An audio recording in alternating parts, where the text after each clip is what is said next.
Opening पे बाद अब आप क्या देख रहे हैं, क्या रणनीति होनी चाहिए? मॉर्निंग शरद। गुड नहीं, मॉर्निंग। दो चीजें आई थिंक एक्सपेक्टेड था कि थोड़ा मार्केट्स ऊपरी स्तरों से एक साइडवेज हो जाएगा। दो वजह से, एक आई थिंक अभी भी थोड़ी क्लैरिटी आनी बाकी है इनपुट टैक्स क्रेडिट को लेके, और दूसरा कॉम्पनसेशन सेस को लेके फॉर सम स्टेट्स। तो इस पे क्या निर्णय फाइनल निकल के आते हैं, आई think that will what the market is probably looking at. But हमें अभी भी लगता है I think the boost that will come through, जो बॉटम अप स्टोरीज होंगी, FMCG companies as an example, I think they should continue doing well, क्योंकि पिछले कई तिमाहियों तक वॉल्यूम्स का इनको एक मार झेलना पड़ रहा था, इनपुट कॉस्ट बढ़ी हुई थी। और कहीं ना कहीं I think with GST rationalisation, specifically rural और semi urban volumes should start coming back festive season के साथ साथ। At the same time I think अगर आप इनपुट कॉस्ट का एक खेमा देखें तो I think that has come off quite reasonably. और इसलिए आई थिंक जो ऑपरेटिंग लेवरेज हम देख रहे हैं कि बेहतर वॉल्यूम्स के साथ, बेटर प्राइसिंग के साथ, अगर इनपुट कॉस्ट कम होती है तो इबिटा मार्जिन का एक्सपेंशन होगा, जो कैश प्रॉफिट है EPS को अच्छा खासा सहारा दे सकता है। तो हमें लगता है पूरा खेमा काफी अच्छा कर सकता है।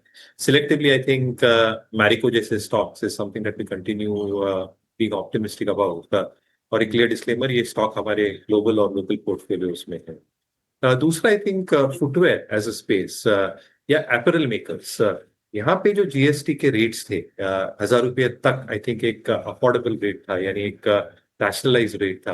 बट अभी वो वैल्यू या थ्रेशोल्ड इंक्रीज हुआ है 2,500 रुपया तक। तो जो डोमेस्टिक एपरल मेकर्स हैं as an example, including the likes of Vishal mega mart, V mart retail as an example, क्योंकि large part of their product portfolio in fact 1,000 के नीचे है, थोड़ा 1,000 के ऊपर भी था, उसमें उनको बेनिफिट होगा। उनको FMCG और अन्य कारोबार से भी बेनिफिट होगा because of the boost in GST rationalisation that we seen. Similarly footwear के लिए आई थिंक जो रैशनलाइजेशन हुआ है ऑन सिमिलर रेट्स, कहीं ना कहीं आई थिंक जो एक रिस्क रिवॉर्ड फैक्टर है, जो वैल्यूएशन फैक्टर है, और एक्सपेक्टेशन जो हम मान के चल सकते हैं वापस बॉटम अप कंजम्पशन स्टोरीज की, footwear can be one good space जहां पे मुझे लगता है आई थिंक एक अच्छा खासा वॉल्यूम लेड ग्रोथ आ सकता है। और इसलिए आई थिंक हमें लगता है I think Campus, Relaxo, they have already reacted today. But कहीं ना कहीं आई थिंक ये स्टॉक्स आपके वॉचेस पे रहना चाहिए। Last but not the least I think hotels as a space, जहाँ पे आई थिंक उम्मीदें यही थी कि 7,500 रुपया तक का एक रेट या दाम बढ़ाने चाहिए, that is what I think the council has probably delivered.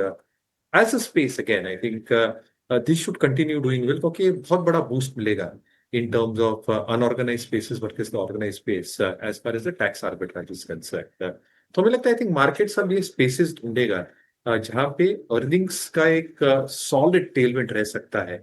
और ये सारे sectors again I think what ever Trump does और नॉट, इससे कुछ फर्क नहीं पड़ेगा। इसलिए हमें लगता है आई थिंक ये सारे स्पेसेस और leadership stocks with in the spaces में अर्निंग्स ग्रोथ का मोमेंटम या तड़का अच्छा है, बरकरार रह सकता है।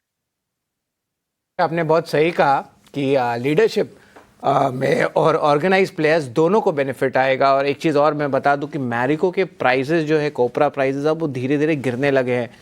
तो इनपुट प्राइस की जो गिरावट की जो बेनिफिट है अगले 2 क्वार्टर में आपको देखने मिल सकती है। ब्रोकरेज भी बुलिश है, HUL या ब्रिटानिया की बात कर रही है। इनपुट कॉस्ट रिडक्शन के बारे में मैं बात कर रहा हूँ। मयूरेश ने ये ट्रेंड बहुत पहले पकड़ा था और मैं बस इसको फिर बता रहा हूँ। लेकिन